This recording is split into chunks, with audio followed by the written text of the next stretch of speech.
स्वागत है आपका हमारी जानने वाली सीरीज में। ठीक है बच्चों, तो मेरा नाम है अवनीश। ठीक है, और हम आपको आज कराने वाले हैं आपका जो फाइनल पार्ट है, क्वेश्चन नंबर 16 का जो लास्ट स्टेप होता है आपका, वो 4 नंबर का आता है।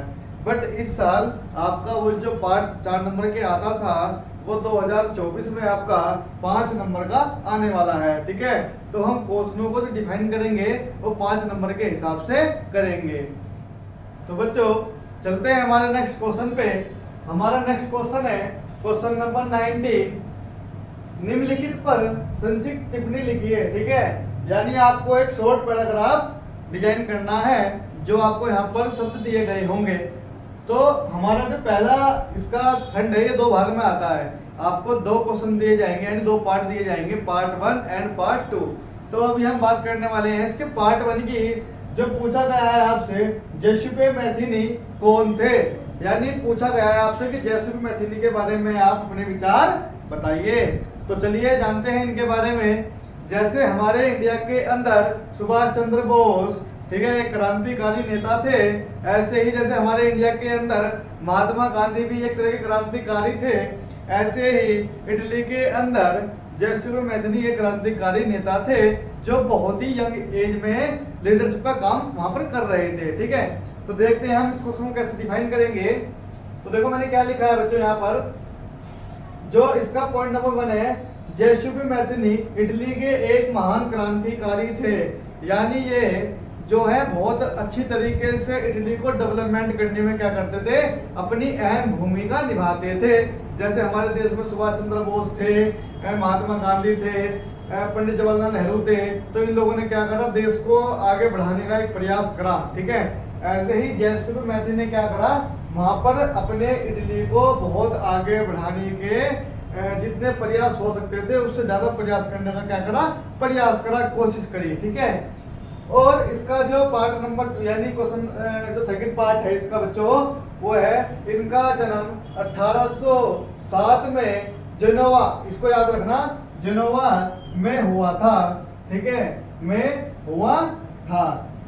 ठीक है, जो इनका जन्म है वो जेनोवा में हुआ था। ये क्वेश्चन आपका 1 नंबर में पूछ सकते हैं कि जेसुपे मैथिनी का जन्म किस सन में या कहां पर हुआ था। ठीक है, तो सन याद रखना है आपको 1807, और जगह का नाम रखना है जेनोवा। ठीक है, तो आपने एक शब्द पढ़ा हुआ कार्बोनरी। ठीक है, कार्बोनरी। ठीक है, तो ये जो है ना इसके सदस्य थे। देखो मैंने ये लिखा हुआ है यहाँ पर कि है कार्बोनरी के गुप्त संगठन के सदस्य थे। जैसे आप लोगों ने देखा होगा कि हमारे भारत में भी एजेंट्स होते हैं, ठीक है, जो एजेंसीज के लिए काम करते हैं। ठीक है, तो ऐसे ही जो है ना, ये भी एक एजेंसी के क्या थे, गुप्त एजेंट थे। ठीक है, आप इसको लिख सकते हैं अपने एग्जाम टाइम पर। पॉइंट नंबर 4 है आपका, जब यह 24 साल के थे तब लिगुरिया एक जगह का नाम है। ठीक है, लिगुरिया, ये इटली में है बच्चों। लिगुरिया में एक लड़ाई हुई थी जिसके कारण इनको इनकी लीडरशिप से क्या करा था, हटा दिया गया था। यानी जो एजेंट थे तो उन्होंने क्या करा, उस जो संगठन बना हुआ था, जो ऑर्गेनाइजेशन बनी हुई थी, उस ऑर्गेनाइजेशन से इनको क्या करा था, बाहर निकाल दिया गया था। तो उसके जस्ट बाद ही इन्होंने क्या करा, अपना जो है ना 2 संगठन रेडी करे। आपने सुना होगा young Italy and young Europe, तो उसकी स्थापना भी किसने करी थी, जेसुपे मैथिनी ने करी थी। ठीक है, ये भी आपका एक पॉइंट है, मैंने यहाँ डिफाइन भी कर रखा है। ठीक है, इन्होंने young Italy and young Europe की स्थापना भी करी थी। अच्छा, जो young Italy and young Europe की जो स्थापना करी थी ना, तो उसके अंदर इन्होंने पोलैंड, फ्रांस, जर्मन वगैरह के लोगों को क्या करा था, सदस्य मेंबरशिप दी थी, मतलब। ठीक है, यानी सदस्य दी थी। तो जब मेंबरशिप दी, तो मेंबरशिप देने के बाद कारण क्या था कि इन्होंने केवल उन लोगों को ही मेंबरशिप दी या सदस्यता दी जिनकी विचारधारा इनसे मिलती या जुलती थी। ठीक है, यानी एक ग्रुप की जैसे मान लीजिए मेरी सोच है कि भाई मुझे सेंट मैथ्यू में पढ़ना है, या मुझे डीपीएस में पढ़ना है, या मुझे जो है कार खरीदनी है, तो मेरा दोस्त भी सोचेगा, या मेरे जो मेरे मेंबर होंगे मेरे साथ के ऑर्गेनाइजेशन के, तो वो भी सोचेंगे मैं भी कार वाला होना चाहिए। यानी इनकी विचारधारा क्या थी, आपस में एक दूसरे से 90% तक मिलती थी, जिससे कि इनका क्या हुआ, इनका ऑर्गेनाइजेशन जो है बहुत अच्छे से डेवलपमेंट हो गया। ठीक है, तो बच्चों चलते हैं क्वेश्चन नंबर 19 के पार्ट नंबर सेकंड में देखो क्या लिखा है, काउंट कैमिलो दे काबुल, ठीक है। ये भी एक इटली के जो है जंग नेता थे, ठीक है।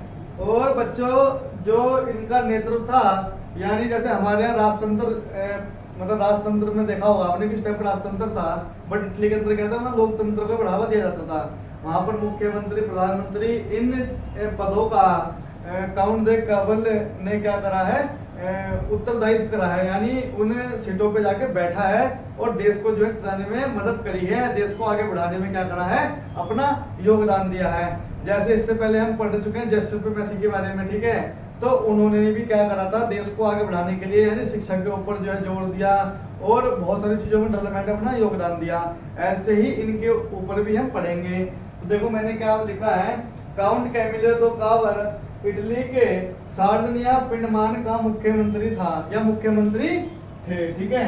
तो यानी इन्होंने क्या करा है, अपने राज्य का क्या करा है, देखो ये राज्य है, ठीक है, सार्डिनिया पिंडमान, ठीक है। यहाँ के जो है मुख्यमंत्री यानी चीफ मिनिस्टर का क्या करा है, पद का उत्तरदायित्व संभाला है, ठीक है। पॉइंट नंबर सेकंड है, इटली को एकीकरण कराने में इनका सबसे बड़ा हाथ था। हाथ का मतलब बेटा योगदान, ठीक है, कभी दूसरा हाथ समझो आप लोग। तो क्या था कि इन्होंने क्या करा, आगे बढ़ाने के लिए क्या करा, बहुत बड़ा योगदान करिया, बहुत प्रयास करा, ठीक है। पॉइंट नंबर 3 है, कावुर जी ना तो क्रांतिकारी थे, देखो ना तो ये क्रांतिकारी में काउंट हुए और ना ये किसमें काउंट हुए, जनतंत्र में। यानी ना तो ये लोगों की ज्यादा सुनते थे, ना क्रांतिकारी ज्यादा सुनते थे, ना क्रांतिकारी ये बने, ठीक है।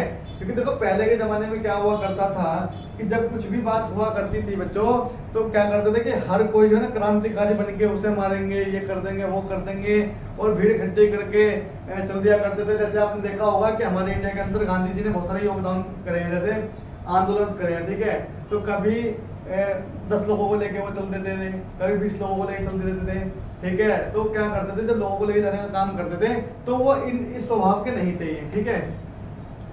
पॉइंट नंबर 4 है, इतालवी समुदाय के शिक्षित लोगों की तरह वह इतालवी भाषा, ये नहीं भाषा का नाम है, ठीक है, जो कहाँ बोली जाती है, इटली में बोली जाती है, ठीक है। भाषा से बेहतर फ्रांस भाषा बोलते थे, ठीक है। देखो पहले के जमाने में क्या था ना कि ज्यादातर लोग ना फ्रांस ही बोलना पसंद करते थे, ठीक है। बाकी किसी लैंग्वेज में जो है ना इंटरेस्ट नहीं आता था। अप्रोक्सीमेट की जगह जो है फ्रांसी लैंग्वेज का क्या करते थे, यूज करते थे लोग, ठीक है। तो ये भी ऐसे ही करते थे कि जो इनकी समुदाय की भाषा थी उस भाषा को छोड़ के इन्होंने कौन सी भाषा अपनाई, फ्रेंच भाषा अपनाई, ठीक है। यानी फ्रांस बोलिए बोलना शुरू करा, ठीक है बच्चों। तो इसके बाद देखते हैं अगला पॉइंट क्या है कि इटली के सम्राट विक्टर, ठीक है। देखो नाम याद हो चाहे ना हो, भावना याद होनी चाहिए हम लोगों को, ठीक है। क्योंकि नाम कोई मैटर नहीं करता, अगर आप एग्जाम में भूल भी जाते हो कि कौन था, क्या नाम था, तो केवल आपको उसका मतलब पता होना चाहिए कि मतलब वो प्रधानमंत्री बने बस, ठीक है। क्योंकि देखो मुख्यमंत्री के बाद क्या बने, प्रधानमंत्री बने, तो उसके ऊपर डिपेंड करा। तो किन्होंने बनाया, इन्होंने बनाया था विक्टर इमेनुजल ने काबुल को 1852 में इटली का प्रधानमंत्री बनाया, ठीक है। इन्होंने क्या करा कि जब इन्होंने देखा कि अच्छा काम कर रहे हैं तो इन्होंने क्या करा, मुख्यमंत्री पद से इनको हटाकर सीधा प्रधानमंत्री पद पे बैठा दिया, ठीक है। पॉइंट नंबर 6 है बच्चों, काबुल जी की 6 जून 1861 ईस्वी में मृत्यु हो गई, ठीक है। यानी क्या हुआ, बाद में क्या हुआ, इनका निधन हो गया, इनकी डेथ हो गई, तो इनकी जो कहानी चैप्टर था यहाँ खत्म हो गया। बट देखो एक शब्द हो आता है एग्जाम के अंदर, आप लोगों ने सुना होगा बिस्मार्क, ठीक है बच्चों। ये आपसे पूछा जा सकता है एक नंबर के एग्जाम में। इन्होंने क्या करा, जो इटली वासी थे इन्होंने इनको उपाधि दी, मरने के जैसे देते ना, हमारे यहाँ क्या करते हैं, हमारे तो मूर्ति स्टैचू बना के उनका क्या करते हैं, सम्मान करते हैं। तो इटली वगैरह में क्या करते हैं, बिस्मार्क बनाते हैं।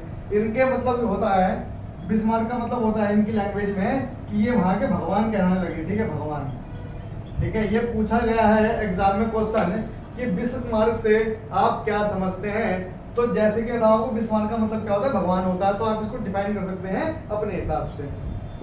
तो बच्चों चलते हैं हमारे नेक्स्ट क्वेश्चन पे। क्वेश्चन नंबर 20, साइमन कमीशन के गठन का उद्देश्य क्या था, यह कब भारत पहुंचा, ठीक है। पहले बताना चाहूंगा बच्चों मैं आपको कि साइमन कमीशन क्या था। देखो पहले के जमाने में क्या हुआ करता था, देखो आज की डेट में भी है, जिसको हम बोलते हैं ऑर्गेनाइजेशन, ठीक है। यानी कुछ लोगों को इकट्ठा करके एक कमेटी बनाई जाती है। जैसे आप लोगों ने सुना होगा कि हमारे इंडिया में किट्टी होती है या कमेटी होती है, या कुछ ग्रुप ऑफ मेंबर को इकट्ठा करके कमेटी बनाई जाती है। जैसे मार्केट के लिए अलग कमेटी होती है, जैसे टैक्सी स्टैंड है तो वहाँ की यूनियन अलग होगी, तो जो यूनियन होती है वो भी एक कमेटी होती है। बस वालों की अलग यूनियन होती है। तो ऐसे ही क्या किया गया, साइमन कमीशन में एक कमेटी बनाई गई, ठीक है। और उसका जो नेतृत्व कर रहे थे वो सर साइमन कमीशन ही मतलब उनका नाम था, तो उनके नाम पर ही साइमन कमीशन का गठन किया गया है। इसका काम क्या था, इसका काम बच्चों ये था कि जो इंडिया का जो स्ट्रक्चर बना हुआ था संविधान का, उसको सुधारने के लिए इसका निर्माण किया गया था। इस कमेटी का कब किया गया था, इसका जो उद्घाटन या मतलब जो इसका कमेटी का गठन किया गया था वो 1927 में किया गया था। और अगला क्वेश्चन पूछा है यह भारत कब पहुंचा, तो बच्चों ये 1928 में भारत पहुंचा था। भारत में पहुंचने पर इसका बहुत जोर शोरों से विद्रोह होना शुरू हो गया। क्यों हुआ बच्चों इसका विद्रोह होना शुरू, क्योंकि इस कमेटी के अंदर एक भी भारतीय नागरिक शामिल नहीं था, इसलिए इस कमेटी का विद्रोह किया गया। और जब साइमन कमीशन भारत पहुंचा तो एक नारा भी लगाया गया कि साइमन कमीशन वापस जाओ, साइमन कमीशन वापस जाओ। तो इन सब नारों से क्या गया गया, उनका विद्रोह किया गया। देखेंगे कैसे डिफाइन करेंगे इनको हम। मैंने क्या लिखा है, साइमन कमीशन का गठन 9 नवंबर 1927 को भारत में संविधान सुधारने के अध्ययन में के लिए किया गया था। यानी सुधारने के लिए भी किया गया और इसका अध्ययन जो रूल्स एंड रेगुलेशंस लिखे हुए हैं उनको समझने के लिए भी इस कमेटी का गठन किया गया। किस कमेटी का, साइमन कमीशन गठन, साइमन कमीशन जो गठन है, जो ऑर्गेनाइजेशन है, इसका गठन किया गया, ठीक है। पॉइंट नंबर देखेंगे इसका पहला, ठीक है। मैंने यहाँ पर एक्सप्लेन करा है, ये पॉइंट बनाए मैंने 4 यहाँ पर, ठीक है। क्या लिखा है, इस कमीशन के अध्यक्ष सर जॉन साइमन थे, ठीक है। देखो साइमन थे तो साइमन से उठा लिया इन्होंने, क्या कि इन्होंने उठा लिया साइमन कमीशन, ठीक है। इसके आगे कमीशन लिख सकते हैं हम, वो उन्हीं का एक सरनेम है, ठीक है। थे इन्हीं के नाम पर इसी कमीशन का नाम साइमन कमीशन रखा गया, ठीक है। देखो वही वाली बात हो गई कि साइमन कमीशन के नाम पर ही इस कमेटी का गठन किया गया था। पॉइंट नंबर 2 देखो बताया मैंने आपको कि इस आयोग के सभी सदस्य अंग्रेज थे। देखो भारतीय नागरिक होना चाहिए था, क्योंकि संविधान तो हमारा पढ़ने वाले हो ना भाई। अब जब हम उसमें होंगे नहीं तो फिर आप उसमें कुछ भी रूल लगा दोगे, कुछ भी लगा दोगे। और यहाँ से आप देख सकते हो राजतंत्र का भी उदाहरण है, ठीक है। यानी उन्होंने केवल अपनी अपनी पहल करी, अपना अपना देखा कि मतलब होने चाहिए नहीं होने चाहिए, और अपने हिसाब से क्या करा उन्होंने डेवलपमेंट कर दिया इन चीजों को, ठीक है। बाद में इन चीजों को सुधारा गया, ठीक है। अगला पॉइंट है पॉइंट नंबर 3, भारत में इसका विद्रोह इसलिए हुआ क्योंकि इस आयोग में एक भी भारतीय सदस्य नहीं था। मैंने आपको भी बताया कि भारतीय का नागरिक होना मोस्ट इंपोर्टेंट था, बट इसमें भारत का कोई भी नागरिक शामिल नहीं था, इंक्लूड नहीं था, इसलिए क्या करा गया, इसका बहिष्कार किया गया। जैसे हम कहते हैं चाइना का सामान हम यूज नहीं करेंगे, बट तब भी करते हैं, ठीक है। पॉइंट नंबर 4 है 1928 में जब साइमन कमीशन भारत पहुंचा तो उसका स्वागत साइमन कमीशन वापस जाओ के नारों से किया गया, ठीक है। देखो वो वाली बात है, क्योंकि यहाँ पर क्या था, कोई भी जो हमारा इंडियन मेंबर नहीं था, इसलिए लोगों ने क्या करा, इंडियंस ने क्या करा, इसका विद्रोह किया कि भाई हम इस जो कमेटी जो ऑर्गेनाइजेशन है हम इसको नहीं चाहते, ठीक है। इसमें एक पॉइंट बना सकते हो आप कि पंजाब के अंदर लाला लाजपत राय, आपने नाम सुना होगा, लाला लाजपत राय ने इसका बहुत अत्यधिक परसेंट रूप से क्या करा, विद्रोह करा, ठीक है। उन्होंने भी इसका विद्रोह करा, जिसके कारण पुलिस कर्मचारियों ने क्या करा, लाठी डंडे मार मार के ना उनकी डेथ कर दी। तो आप एक पॉइंट ये बना सकते हो कि लाला लाजपत राय की मृत्यु का कारण भी साइमन कमीशन कमेटी का गठन था। तो बच्चों चलते हैं हमारे अगले क्वेश्चन पे। हमारा अगला क्वेश्चन है संसाधन नियोजन क्या है, संसाधन नियोजन क्यों आवश्यक है, कोई 3 एग्जाम्पल देकर समझाइए, ठीक है।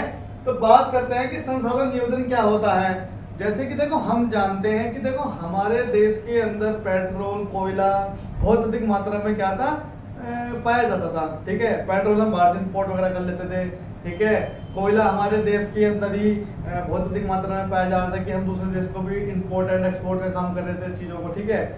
एक समय में ऐसा हुआ, जैसे आजकल का समय आप देख रहे होंगे कि आप लोगों ने पढ़ा होगा कि पेट्रोल भी लिमिटेशन मात्रा के अंदर आज की डेट में है, यानी कुछ समय के बाद क्या होगा कि पेट्रोल वगैरह खत्म हो जाएगा। जैसे हमारा कोयला भी आप देखेंगे, कोयला भी आज की डेट में क्या है, कॉस्टिंग काफी हाई हो गई है एंड कोयला ना के बराबर हमारे इंडिया के अंदर आज की डेट में बचा हुआ है, ठीक है। इसलिए हमारी जो पहले रेलगाड़ी थी, तो रेलवे क्या करती थी, कोयले के माध्यम से रेलगाड़ी चला करती थी। जैसे आपने देखा होगा गदर पिक्चर के अंदर, ठीक है। तो गदर पिक्चर के अंदर क्या करते थे, कोयला ऐसे करा ऐसे डाला इंजन में, यानी जितनी तेज आगे चलेगी उतनी तेज हमारी गाड़ी चलेगी। बट आज की डेट में क्या है कि जो हमारी ट्रेन हैं वो बिजली के माध्यम से चल रही है, ठीक है, क्योंकि बिजली का क्या है भंडार हमारे देश के अंदर भी आज की डेट में है। तो कहने का मतलब वो है कि ऐसे साधन जो देश में है बट हमें उनका यूज कम से कम करना चाहिए हमारे फ्यूचर जनरेशन को देखते हुए। अगर जैसे मान लो पेट्रोल की डेट में खत्म हो जाएगा, ठीक है, आज की डेट में क्या कर रहे हो आप, जैसे गाड़ी है, सपोज करो आप कोई लड़का हो लड़की हो, ठीक है, आपके पास कोई गाड़ी है, आपने गियर डाला तुरंत गाड़ी भगाना शुरू कर दिया, तो भाग क्यों दिया, वो क्योंकि उसके अंदर पेट्रोल है। अगर आपके बच्चे होंगे तो वो चलाएंगे इलेक्ट्रिक कार के अंदर इतनी स्पीड नहीं होंगी, ठीक है, तो उन लोगों को उन चीज़ों का मजा नहीं हो पाएगा। क्योंकि देखो और भी बहुत सारी चीज़ें हैं ऐसे डेवलपमेंट में जो हमारे को क्या करना चाहिए, उनका यूज कम से कम करना चाहिए ताकि हमारे बच्चे भी उनका क्या कर सके, आनंद ले सके, उन चीज़ों का यूज कर सके हैं। उसे ही बोलते हैं नियोजन, संसाधनों का नियोजन, यानी चीज़ों को इस तरीके से यूज करें कि वो हमारे आने वाले कल के जो बच्चे हैं उनके लिए भी वो चीज़ें बच सकें, और हमारे बच्चे इस तरीके से यूज करें कि उनके बच्चे भी क्या कर सकें, उन चीज़ों का यूज कर सकें। इसको बोलते हैं संसाधन नियोजन, ठीक है। आवश्यक क्यों है, मैंने ये भी आपको समझा दिया कि भाई जरूरत क्यों नहीं है। मान लो आज की डेट में आप पढ़ रहे हो तो आपके बच्चों को भी तो स्टडी की जरूरत है ना, इसलिए उसकी जरूरत भी है, ठीक है। अब हम देखेंगे कि इसको हम कैसे डिफाइन करेंगे एग्जाम के अंदर, ठीक है बच्चों। तो क्या लिखा है मैंने, संसाधनों का उचित ढंग से प्रबंध करना ही संसाधन नियोजन कहलाता है, ठीक है बच्चों। यह एक जटिल प्रक्रिया है, क्योंकि देखो अगर क्या है कि आप लोग चीजों को यूज करेंगे तो आपको मजा आएगा, नहीं करेंगे तो क्या होगा, आपको मजा नहीं आएगा। तथा संसाधनों का मानव के द्वारा अधिक दोहन किया जा रहा है, वही जरूरतों से, जैसे मान लो हमें नीट 2 रुपए की है बट हम 5 रुपए खर्च कर रहे हैं आज की डेट में, ठीक है। हमारे घर में हमें एक गाड़ी की रिक्वायरमेंट है पर हमारे घर में आज की डेट में 4 गाड़ी हैं, यानी चीजों का क्या कर रहे हैं हम, लिमिट से ज्यादा यूज कर रहे हैं, ठीक है। इस कारण संसाधन नियोजन करना ही आवश्यक है, ठीक है। अब इसके अंदर क्या लिखेंगे बेटा, 3 पॉइंट लिखेंगे, क्योंकि क्वेश्चन कितने नंबर का है, 4 नंबर का क्वेश्चन है हमारा। देखो पॉइंट नंबर क्या लिखा है मैंने, अधिकतर संसाधनों की आपूर्ति सीमित होती है, सही बात है, ठीक है। जैसे हमारा कोयला है, पेट्रोल है, और भी बहुत सारे एग्जांपल्स हमारे हैं इंडिया के अंदर, तो आप उन चीजों को कर सकते हैं, डिफाइन कर सकते हैं। पॉइंट नंबर 2 है, अधिकतर संसाधनों का वितरण देश भर में असमान होता है, बिल्कुल होता है। जैसे मान लो राजस्थान है, अब मान लो हम हरिद्वार में हैं या उत्तराखंड में हैं, अब हमारे यहाँ देखोगे पानी का नलका चला के छोड़ देंगे, पानी बहता रहेगा, बट राजस्थान के अंदर क्या है, पानी की बहुत ज्यादा कमी है, तो हम वहां तक क्या कर सकते हैं, पाइप पानी को पहुंचा सकते हैं, बट क्या है कि हम पहुंचा ही नहीं पाएंगे, क्योंकि जितना महंगा पानी नहीं है इतना महंगा हमें ट्रांसपोर्ट पड़ जाएगा। इसलिए क्या है, जब वितरण का यानी जो बांटने की प्रक्रिया है वो क्या है, असमान है, इक्वल नहीं है, ठीक है। तीसरा नंबर जो पॉइंट है, संसाधनों का अत्यधिक प्रयोग पर्यावरण को प्रदूषित करता है, बिल्कुल करता है। जैसे ना आपको एग्जांपल दिया कि आपको मानो गाड़ी एक की रिक्वायरमेंट है, घर में 4 गाड़ी है, 5 जने हैं तो 5 ही अलग गाड़ी हैं, तो आप क्या कर रहे हो, संसाधनों का अनलिमिटेड यूज कर रहे हो, और जितनी ज्यादा गाड़ियां चलेंगी उतना ज्यादा क्या होगा, पोल्यूशन होगा, उससे आपको भी हार्मफुल है, और जो संसाधन है वो भी आपके क्या हो रहे हैं, खत्म हो रहे हैं। जैसे आप लोग गाड़ी वगैरह यूज करेंगे तो आपकी ओजोन लेयर डैमेज हो रही है, ठीक है। आप हालांकि आपको ही उसका क्या होगा, बेनिफिट तो मिलेगा नहीं, नुकसान तो आपको होगा। अगर ओजोन लेयर डैमेज हो जाएगी तो नुकसान तो आपको भी होगा ना भाई। तो अगर नुकसान होगा तो आपके चक्कर में जो 10-15 लोग हो रहे हैं उनको नुकसान होगा। तो हमें क्या करना चाहिए, इनका इस तरीके से सीक्वेंस वाइज यूज करना चाहिए कि हमें जो है नुकसान भी ना हो, हमारा पर्यावरण भी साफ रहे, और ये सब चीजें क्या हो, हमारे जो आने वाली जनरेशन है वो भी क्या कर सके, यूज कर सके। तो बच्चों चलते हैं हमारे अगले क्वेश्चन पे। क्वेश्चन नंबर 22, वर्षा जल संग्रहण किसे कहते हैं, वर्षा जल संग्रहण के उद्देश्य की व्याख्या कीजिए। देखो क्या होता है कि जो वर्षा का जल है ना, यानी हम उसको कैसे स्टोर कर सकते हैं, उसके अंदर हम ये बात करने वाले हैं, ठीक है। आप लोगों ने देखा होगा बच्चों कि राजस्थान के अंदर क्या करते हैं लोग कि घरों के ऊपर वाटर टैंक बनाते हैं बहुत बड़ा बड़ा, ठीक है। तो वाटर टैंक जब बनाते हैं बड़े बड़े, तो जब बारिश होती है राजस्थान के अंदर, तब वो क्या करते हैं, उस पानी को क्या करते हैं, ऑटोमेटिकली स्टोर कर देते हैं जब बारिश आती है तो। और बारिश आने के बाद क्या करते हैं, जब चली जाती है, मतलब बारिश हुई, जब बारिश चली जाती है तो जाने के बाद क्या करते हैं, उस पानी को फिल्टराइज करने के बाद अपने घरेलू काम में लेते हैं या यूज करते हैं, ठीक है। और क्या हो सकता है, जैसे आपने एग्जांपल देखा होगा कि आजकल हम क्या कर रहे हैं, ईवी इलेक्ट्रॉनिक गाड़ियां चला रहे हैं, ठीक है, या बना रहे हैं। तो वो गाड़ी क्या है, उसके अंदर बैटरीज लग रही है, ठीक है। आपके घरों में एक बैटरी यूज होती है, सेल यूज होता है, कहने का मतलब। तो जब घड़ी के अंदर सेल यूज करता है तो क्या उसको आप रिसाइकिल कर सकते हैं? नहीं कर सकते, क्योंकि उसकी लाइफ रिसाइकिल के हिसाब से नहीं बनाई गई है।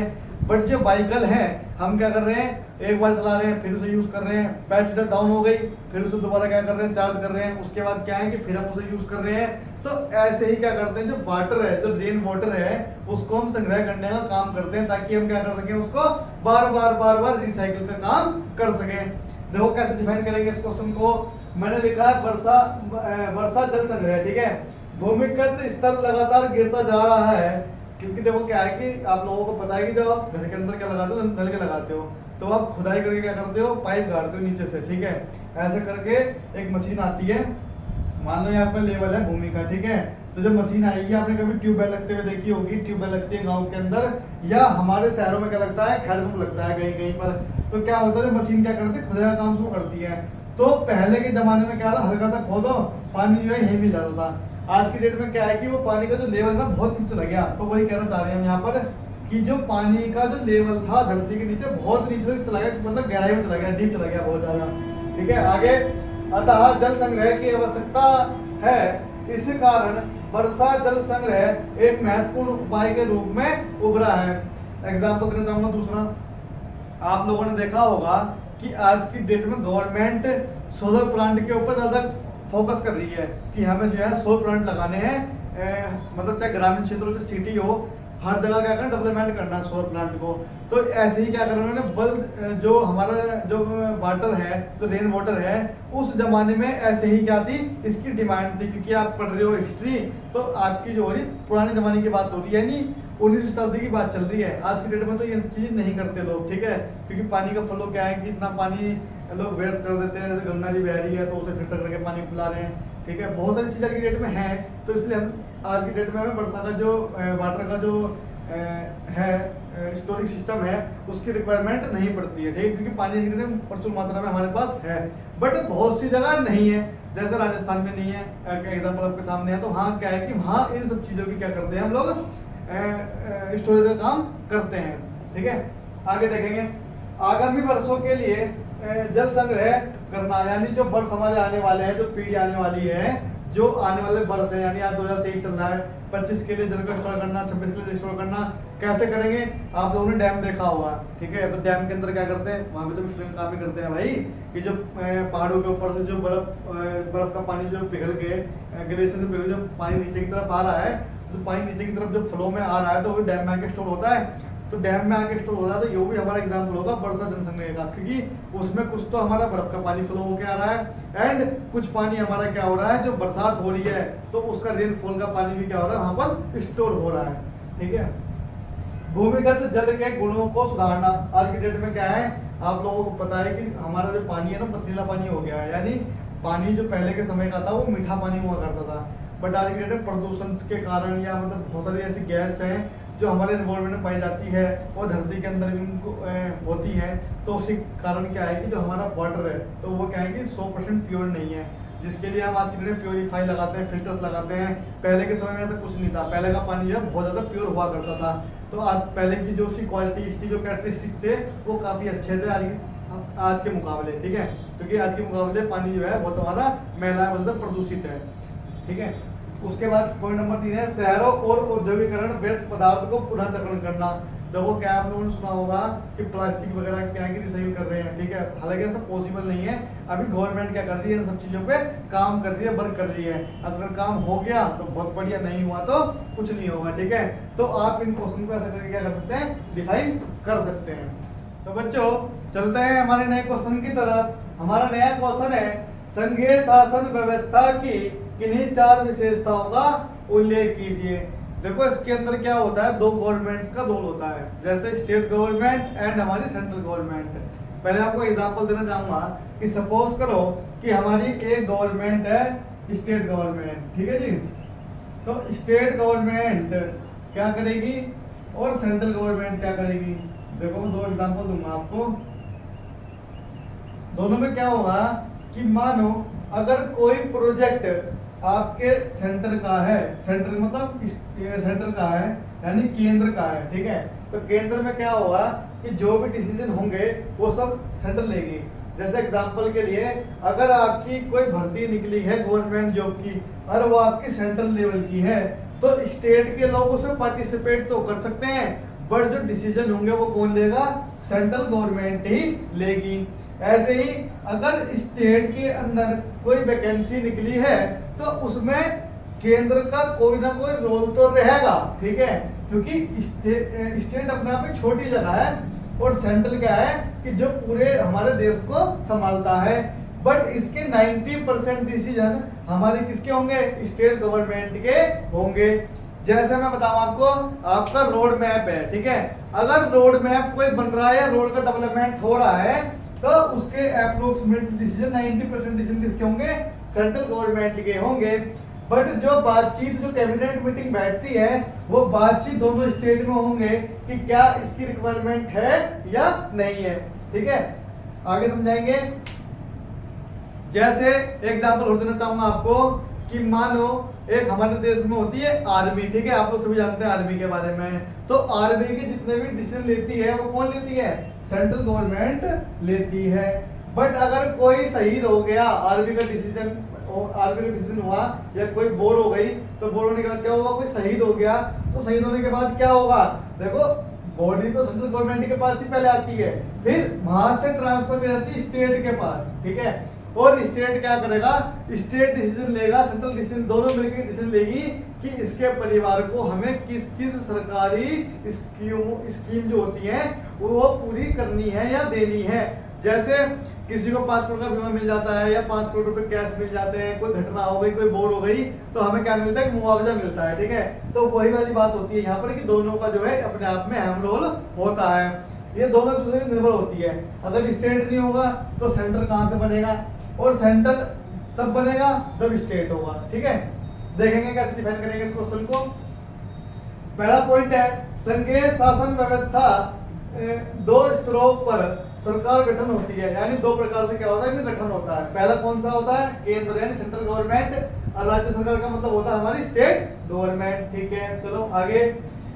पॉइंट नंबर 2 है, संविधान के अनुसार केंद्र सरकार और राज्य सरकार के कार्यों को बांटा जाता है। देखो संविधान में लिखा हुआ है, ये आप नहीं कर सकते कि मैं ये काम करूंगा, ये करूंगा ना। मैं कह सकता हूँ कि भाई मैं ऑनलाइन टीचिंग कर रहा हूँ, मुझे इस रूल से पढ़ाना ना। संविधान के अंदर जो रूल्स लिखे हैं तो उन रूल के अकॉर्डिंग क्या करना पड़ेगा, आपको काम करना पड़ेगा। स्टेट के अलग काम मिलेंगे, सेंट्रल को अलग काम मिलेंगे। वो आपके काम में छेड़खानी नहीं करेंगे, आप उनके काम में छेड़खानी नहीं करोगे, ठीक है।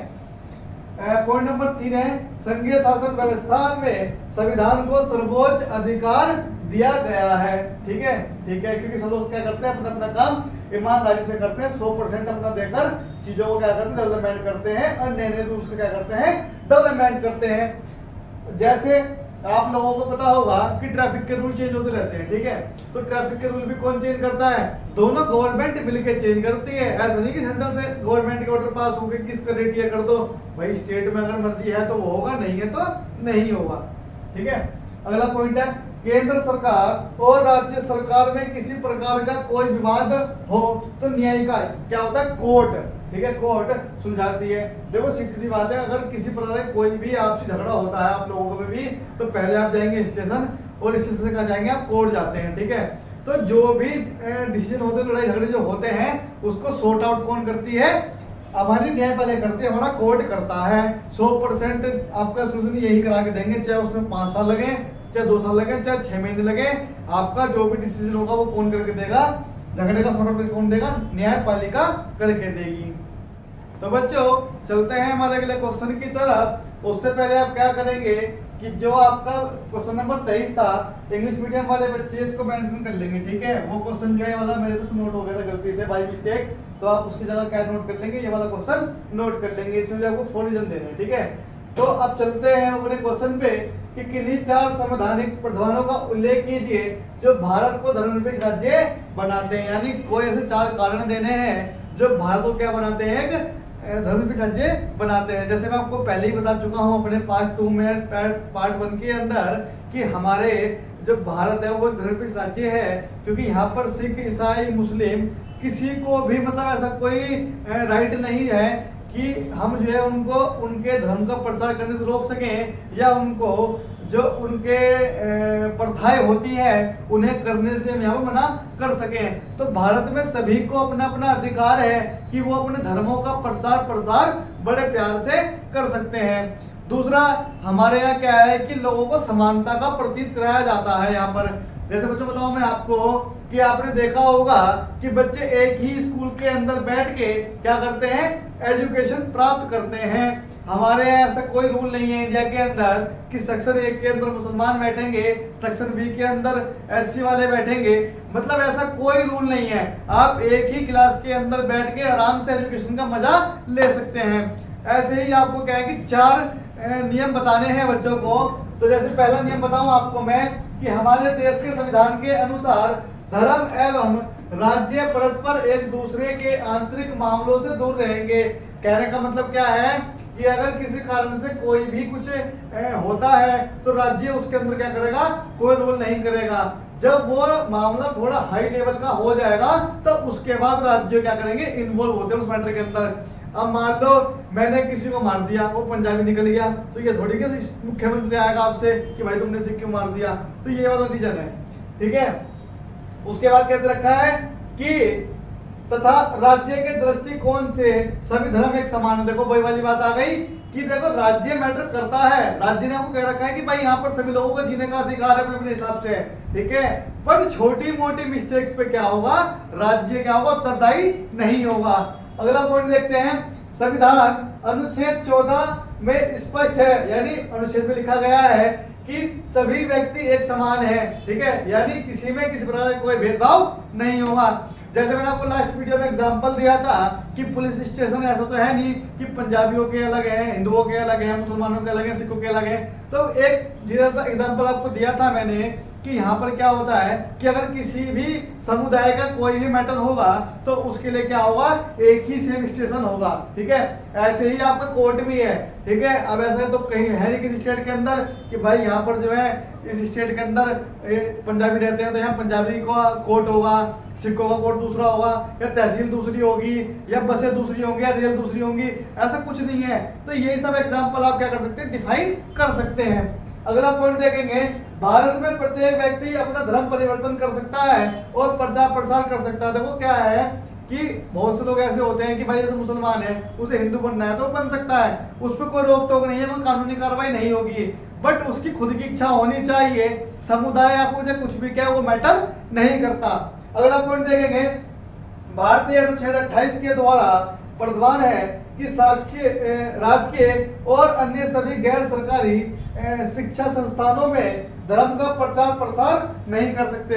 कहने का मतलब क्या है कि आपने देखा होगा कि जैसे हमारे सेंट मैरी है तो वो कृष्णों का स्कूल है, तो बट वो स्कूल के अंदर सभी लोग धर्म के लोग पढ़ सकते हैं। ऐसा कुछ नहीं है कि वहां पर जाट नहीं पढ़ेगा, एससी नहीं पढ़ेगा, एसटी नहीं पढ़ेगा, या दूसरे धर्म नहीं पढ़ेंगे, सब पढ़ सकते हैं। बट वो स्कूल के अंदर अपने धर्म का एडवर्टाइजमेंट नहीं कर सकते क्लास के अंदर कि भाई एग्जाम्पल देते हैं लोग कि देखो पत्थर की मूर्ति थी डूब गई, लकड़ी की मूर्ति थी तैर रही है, मतलब बहुत टाइप्स के डिफरेंट डिफरेंट एग्जाम्पल होते हैं। तो ये सब एग्जाम्पल वो क्लास के अंदर क्या कर सकते हैं, नहीं दे सकते हैं। अगर वो ऐसा करते पाए जाते हैं तो उनको क्या हो सकती है, जेल भी हो सकती है। तो बच्चों बढ़ते हैं अपने नेक्स्ट क्वेश्चन की तरफ। राष्ट्रीय राजनीतिक दल क्या है, भारत के किन्हीं 3 दलों के नाम और उनके चुनाव चिन्ह भी बताने हैं।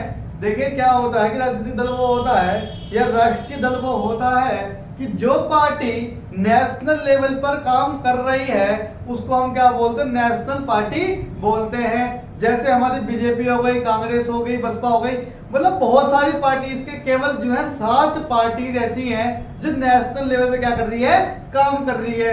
तो आपको क्या करना है, डिफाइन करना है उनके बारे में कि वो पार्टी जो है कब बनी है, कैसे बनी है, कहाँ बनी है, उन चीजों के बारे में क्या कर सकते हैं, डिफाइन कर सकते हैं। तो देखेंगे मैंने क्या लिखा हुआ यहाँ, पहली पार्टी का नाम भारतीय जनता पार्टी बीजेपी, ठीक है। इसकी खोज किन्होंने करी है, श्री श्यामा प्रसाद मुखर्जी ने इसकी खोज करी है। और इसकी खोज कब करी है, 1951 में इसकी खोज करी गई है। इसका चुनाव चिन्ह भी बताना है, ठीक है। इसका चुनाव चिन्ह क्या है आपको तो पता ही है, इसका चुनाव चिन्ह है कमल, ठीक है।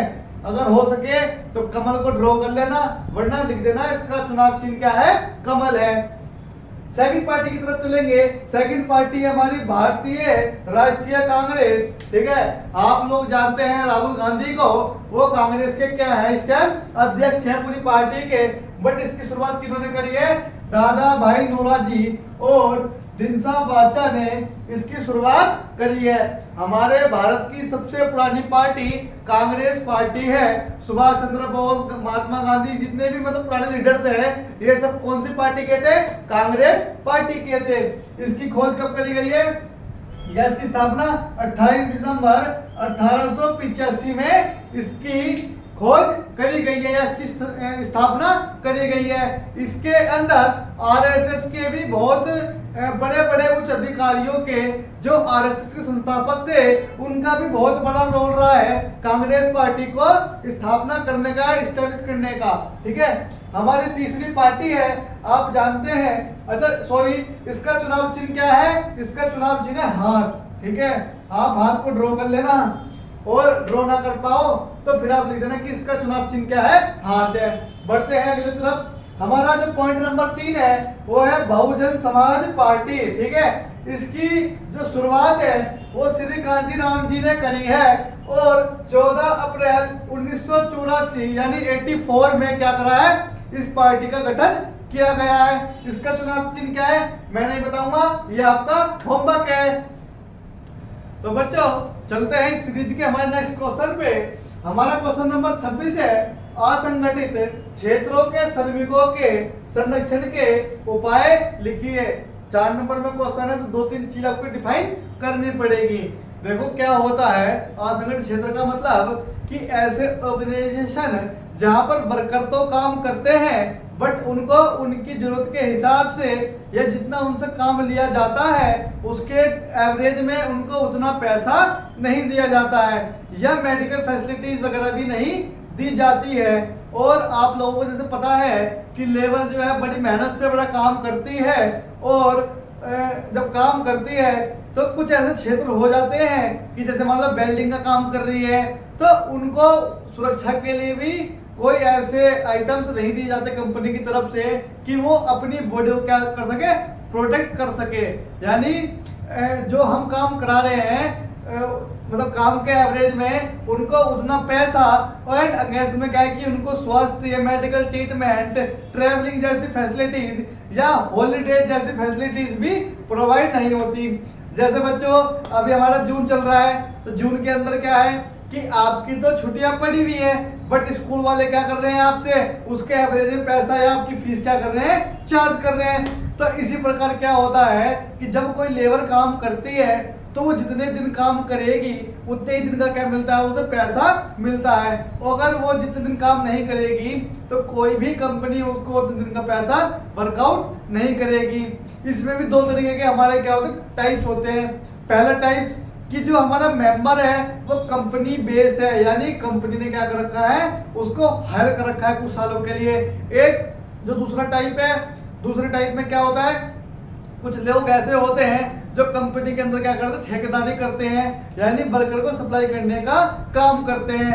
तो जो वर्कर काम करने का सप्लाई करते हैं, यहाँ बात करेंगे हम केवल उन लोगों की, क्योंकि उन्हीं लोगों को क्या होता है कि बेसिक फैसिलिटीज भी क्या होती है, प्रोवाइड नहीं हो पाती हैं। तो पॉइंट नंबर 1 है बच्चों हमारा मजदूरी।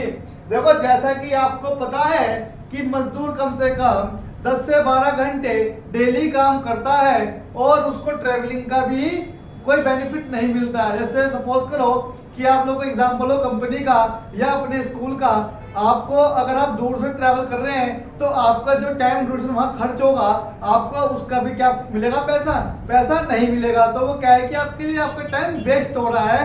तो उन सब चीज़ों की भी क्या होनी चाहिए, फैसिलिटी प्रोवाइड होनी चाहिए। दूसरा यहाँ पर जो इसमें पॉइंट कर सकते हैं कम वेतन, यानी कोई भी कंपनी आपसे बहुत अधिक काम ले रही है बट आपको जितना काम आप कर रहे हैं उसके एवरेज में बहुत मिनिमम पैसा क्या कर रही है, पे आउट कर रही है। जैसे आप देखते होंगे प्राइवेट लिमिटेड कंपनियां हैं हमारे यहाँ, तो वहां पर 8 से 12 घंटे के 8 से 9 हजार रुपए ही मिलते हैं। तो इनको क्या करना चाहिए, हमारे को सुरक्षित करना चाहिए आने वाले फ्यूचर के लिए। पॉइंट नंबर 2 है सुरक्षा। अब देखिए क्या होता है कि कभी कभी ऐसा होता है कि जो हम काम करा रहे हैं लेबर से वो सुरक्षा का नहीं है, यानी मीन्स कहने का मतलब ये है कि वहाँ पर बड़ी बड़ी मशीन चल रही है, मशीनरी चल रही है एंड वहाँ पर कोई लोहे का काम कर रहे हैं, जैसे लोहा गर्म करना है, तो वो क्या होता है हमारी बॉडी के लिए बहुत ज़्यादा हार्मफुल होता है। तो उनको देखते हुए भी हमारे को सेफ्टी शूट या जो सेफ्टी के कपड़े होते हैं या सेफ्टी शूज भी होते हैं, क्योंकि जूते पहनते हैं कंपनी के ज़्यादातर, तो वो चीज़ें भी क्या करते हैं, प्रोवाइड नहीं करते हैं। एग्जाम्पल दूंगा आपको, जैसे आपके घर के अंदर कोई लेबर काम करने आती है और आपने उसको बोला कि 4 मंजिल में आपको ईंट डालनी है, अगर किसी कारण से उसको चोट लग गई तो आप क्या उसकी भरपाई करेंगे, नहीं करेंगे। आप क्या करेंगे, जबकि उसके एवरेज में उसका पैसा काट लेंगे, क्योंकि सेफ्टी तो है ही नहीं वहाँ पर। क्योंकि जब मकान आप बना रहे हैं तो वहाँ कहीं सरिया है, कहीं बल्ली है, बहुत सारी चीजें डिफाइन करनी पड़ती है, ठीक है। तो ऐसे के लिए क्या करेंगे, सुरक्षा का ध्यान रखना चाहिए। बट यहाँ पर सुरक्षा का ध्यान रखा नहीं जाता, इसलिए क्या है, ये असंगठित क्षेत्र है।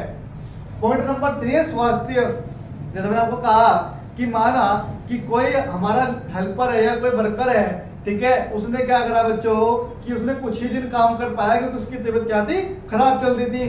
तो क्या आप उस जितने दिन आप उसने काम नहीं करा, क्या उसका पैसा पे करेंगे, नहीं करेंगे, ठीक है। तो उनका स्वास्थ्य का भी क्या करना चाहिए, यहाँ पर ध्यान रखना चाहिए। तो अभी क्या करते हैं हम लोग यहाँ पर कि इनके स्वास्थ्य का भी ध्यान नहीं रखते। अगर किसी कारण से आपके घर पे कोई आपने लेबर लगा रखी है और वो हाफ डे या फुल डे की चली जाती है, तो जितने घंटे वो काम करती है आप उसको उतने घंटे का ही पे आउट करते हैं। तो ये जो हमारे 3 कारक हैं इसको डिफाइन कर लेना बहुत अच्छे से। और इसमें क्या करना है बच्चों, आपको पॉइंट के अंदर पॉइंट बना के लिखना पड़ेगा, तभी आपको क्या मिलेंगे, 4 नंबर यहाँ देखने के लिए मिलेंगे। तो अब बात करते हैं इस सीरीज के सेकंड लास्ट क्वेश्चन की, क्या है, भारत में ग्रामीण परिवारों की साख के 4 प्रमुख कारण बताइए। यानी जो भारत का ग्रामीण क्षेत्र है वो इतना पिछड़ा हुआ क्यों है। तो चलिए बात करते हैं। पहला पॉइंट है हमारी अत्यधिक जनसंख्या। देखो क्या है, आप लोगों को पता है कि हमारे भारत के अंदर बच्चे पैदा करने की गति बहुत तेजी से बढ़ रही है, ठीक है। जब गति बढ़ रही है तो सीधी सी बात देखो कि एक कंपनी है उसके अंदर रोजगार 100 लोगों का है, आप बच्चे पैदा किए जा रहे हो, तो भाई रोजगार तब भी 100 लोगों का ही रहेगा, क्योंकि नीड जो है कस्टमर की वो उतनी रहने वाली है। पॉइंट नंबर 2 है शिक्षा व्यवस्था। हमारे गांव के अंदर आज की डेट में शिक्षा व्यवस्था बहुत खराब है। अब 2023 के अंदर सरकार प्रयास तो कर रही है कि सरकारी स्कूल को अच्छा बनाओ, बट क्या है कि हमारे इंडिया के जो गांव के क्षेत्र के लोग हैं वो बच्चों को शिक्षा से बहुत पीछे रखते हैं। वो चाहते ही नहीं उनके बच्चे पढ़े, क्योंकि बच्चे पढ़ेंगे तो फिर वो शहर जाएंगे, और शहर अगर वो चले जाएंगे तो खेती बाड़ी उनकी कौन करेगा, क्योंकि वो तो पढ़ लिख के बहुत अच्छे आदमी बन जाएंगे। तो ये भी क्या है, गाँव वालों के लिए बड़ा इफेक्टिव सा पॉइंट रहता है। तीसरा पॉइंट है बेरोजगारी। देखो आप लोगों ने कभी देखा होगा कि हमारे ग्रामीण क्षेत्र में बेरोजगारी बहुत अधिक मात्रा में है, क्योंकि क्या है कि खेती बाड़ी का पैसा 6 महीने में साल भर में आता है, पर हमारी दिनचर्या, हमारा पेट तो ये नहीं बोलेगा ना भाई कि मैं खाना 6 महीने के बाद खाऊंगा, उसे तो खाना डेली चाहिए।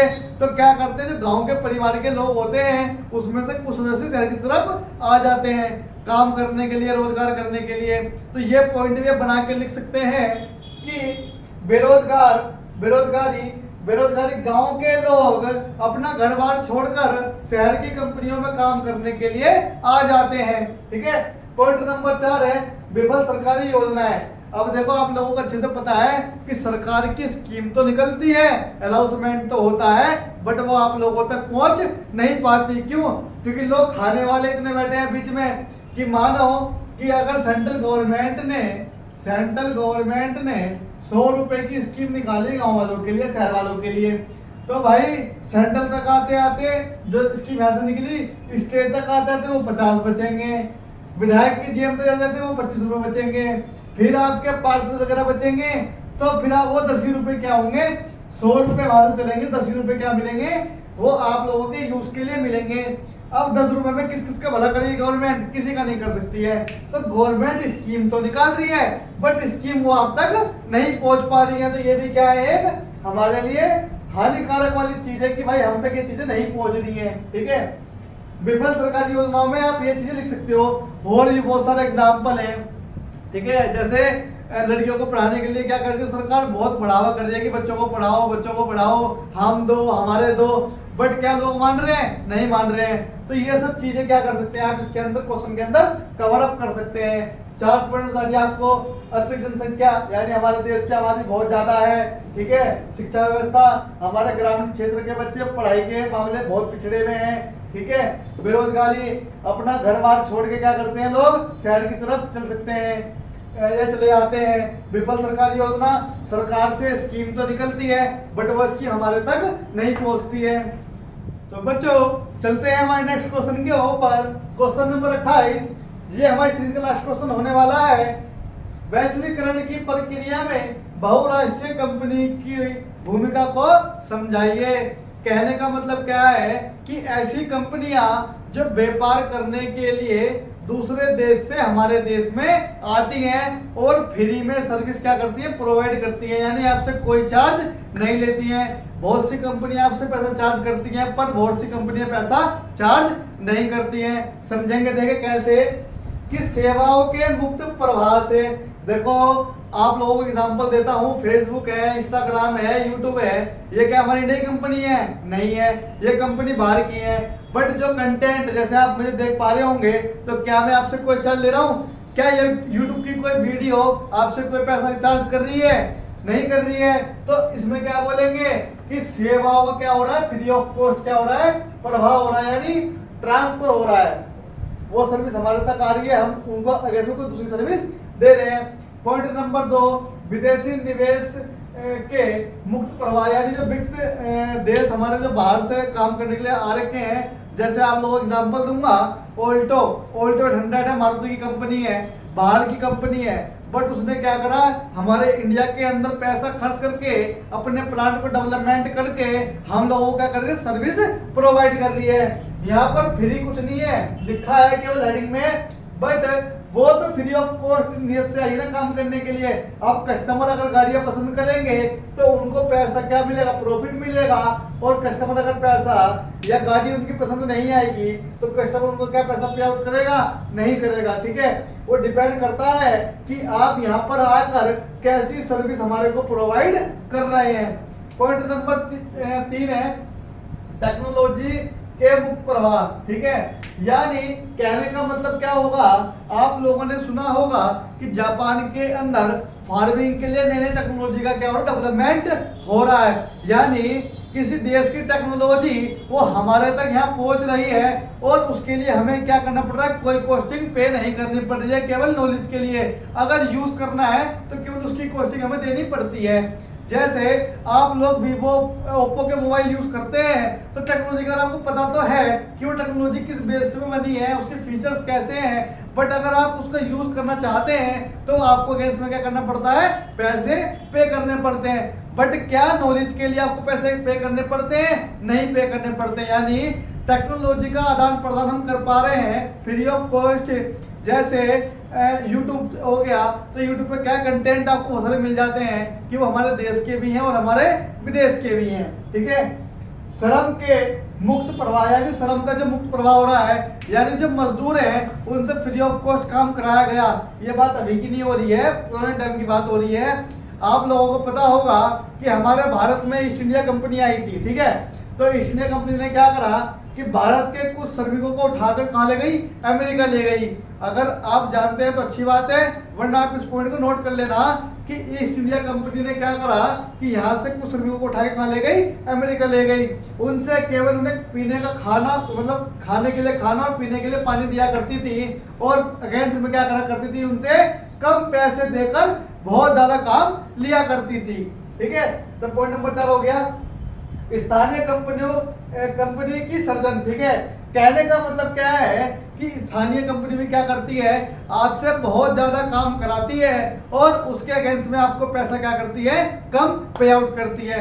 कभी आप लोग बड़े होंगे, आप काम के लिए जाएंगे, आपके पास स्किल्स होंगी, टेक्नोलॉजी भी होगी और आप अच्छे खासे स्किल्स वर्कर भी होंगे, बट आपकी स्किल्स के अकॉर्डिंग आपको पैसा पे नहीं किया जाएगा, क्योंकि जो ऑर्गेनाइजेशन आपको हायर करेगी उसको भी तो कुछ ना कुछ बेनिफिट होना चाहिए। ठीक है, तो बच्चों इसी प्रकार हम कह सकते हैं कि वैश्वीकरण की प्रक्रिया में बहुराष्ट्रीय कंपनियों की बहुत बड़ी भूमिका है, क्योंकि यूट्यूब वगैरह सब चीज क्या है, आपको फ्री ऑफ कॉस्ट क्या कर रही है, चीजें प्रोवाइड कर रही है। तो थैंक यू वेरी मच, हम मिलते हैं बच्चों अपनी नेक्स्ट सीरीज के साथ, जो हमारा क्वेश्चन पेपर होगा 2017 का। Thanks to all.